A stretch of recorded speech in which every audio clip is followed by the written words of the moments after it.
আল্লাহর হাবিবের দরবারে বসা। এই অবস্থার আল্লাহর কাছে বড় পছন্দ হয়। আল্লাহ রাব্বুল আলামিন জিবরাইল আলাইহিস সালাতু ওয়াস সালামকে বলেন, যাও আমার হাবিবকে বলো আমি আবু বকরের কাছে সালাম পাঠাই। আর জিজ্ঞেস করতে পারো আবু বকর এত বড় ধনী, এত বড় বংশের, এত বড় শিক্ষিত, এত বড় নেতা, এই অবস্থায় পরে পরে আবু বকর কি আমার খুশি না? ওইটা আমরা জানতে চাই। যখন জিবরাইল আলাইহিস সালাতু ওয়াস সালাম আসলেন, আল্লাহর হাবিবকে বললেন, আবু বকর তোমাকে আল্লাহ সালাম পাঠাই। জিজ্ঞেস করছে এই অবস্থায় পরে বলে আপনাদের খুশি দেখবেন আমরা জানতে চাই।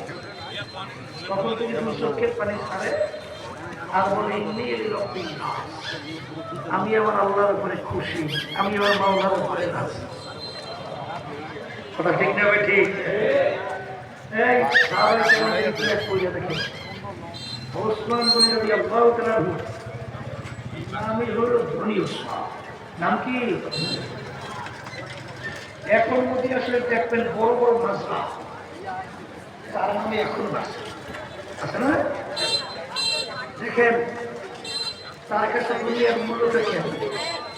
বড় ব্যবসায়ী, ব্যবসায়ীর মাল আসছে অনেক বড় বহর মালিক, মালের দাম এত বাড়ছে 1 টাকা থেকে 60 টাকা।